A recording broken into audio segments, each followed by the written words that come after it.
12th of May, 2019, a 4chan user posted an image prefacing the concept of the Backrooms. The user explains the image as a place of madness you discover by no-clipping out of reality.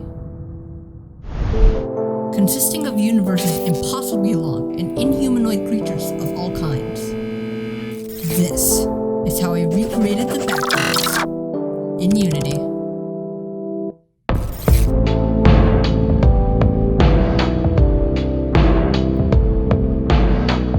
My adventure started with some pre-game planning and research. Of course, to recreate the Backrooms, we first needed to define what they are. Simply put, the Backrooms are an internet horror legend stemming from a single, normal-looking image. The poster of the image added a caption saying that the Backrooms go on infinitely, with nothing but the monochromatic walls surrounding you in every room, and the sound of the fluorescent lights permeating your ears, sure to drain any man's sanity into oblivion. Armed with my newfound knowledge, it was time to create the actual game, where I met my first challenge. Meet Procedural Terrain Generation. In a game like Minecraft or Muck, every time you spawn into a new world, the environment around you is different. This is done using a combination of RNG, algorithms, mathematical equations, all interpreted to make terrain. In the case of the Backrooms, you can break down its anatomy into separate groups, similar to puzzle pieces that can only be fit in certain ways. With my newfound knowledge, I hopped into a new Unity project and started work spotting tiles. I thought about using 3D models, but figured it would be easier to visualize the tiles as 2D sprites in the shape of pipes. Get ready, because you're about to get a PhD in room generation. Step 1. Spawn a random tile for random rotation. Step 2. Create connection points based on the type of tile.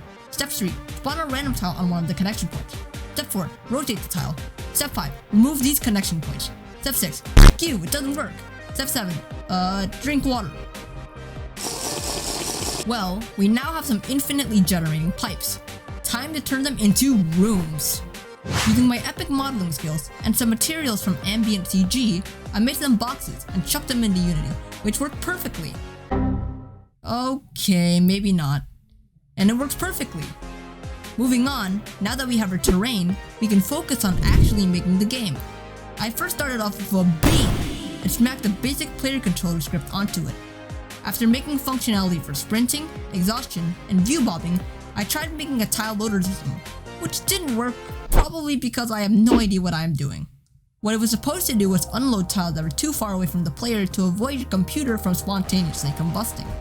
However, the way I would do it is by checking every tile every time you enter a new room if it should be unloaded or not. With thousands of tiles, you can probably imagine how this would be pretty catastrophic for your PC. Deciding that my project wouldn't be big enough to solve this problem, I moved on to another essential part of the Backrooms: the monsters.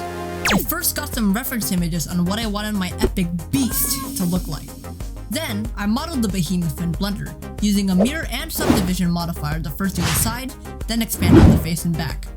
I then found some more materials on ambient CG and textured my man so that he doesn't look like a dilapidated egg. And ladies and gentlemen, what you are about to witness is the best 3D model of all time. Bro, what is this? Why does my man look like Mr. Potato Head? So yeah, I put Mr. Potato Head in the game. But how in the world can we make this guy attack you? AI? Pathfinding? Navnet? No! We're just gonna use triggers and pre-made sequences because I don't know how to do these things. Or anything. I started off by creating a ring in Blender and giving some collision detection to it in Unity. Here's how this will work out. When the player spawns in the game, a collision ring will appear around him. When the player eventually collides with this ring, a scary event will play, to which another ring will spawn, and the process repeats until the final ring is hit. Now, for the final ring, we're gonna make a jump scare. But how do we give a good spook to the player?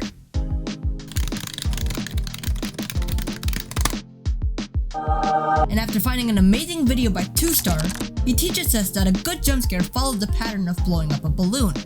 You build up tension, knowing that the player is anticipating a scare at any moment, and then scare them right as their anxiety peaks. In my case, the suspense will be built up by these trigger rings playing creepy sound effects, where we can then hit the player with a big spook. From there, I added an ending scene, beginning cutscene, my logo, and a logo I made for the game. The logo represents the room, an impossible universe, and a monster. I then slapped it onto some brand art I made in Photoshop. And finally, with everything set, I present the Backrooms.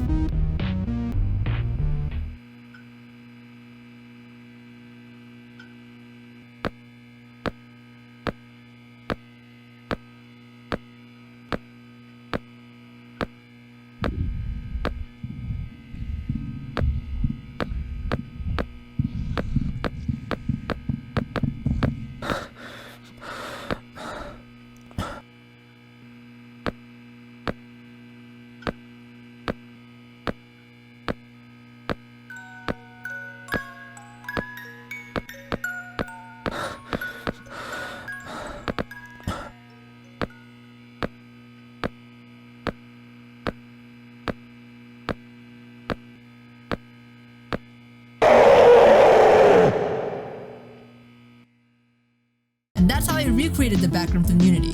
Subscribe if you want to see more content, Epic Gamers. Okay, bye bye.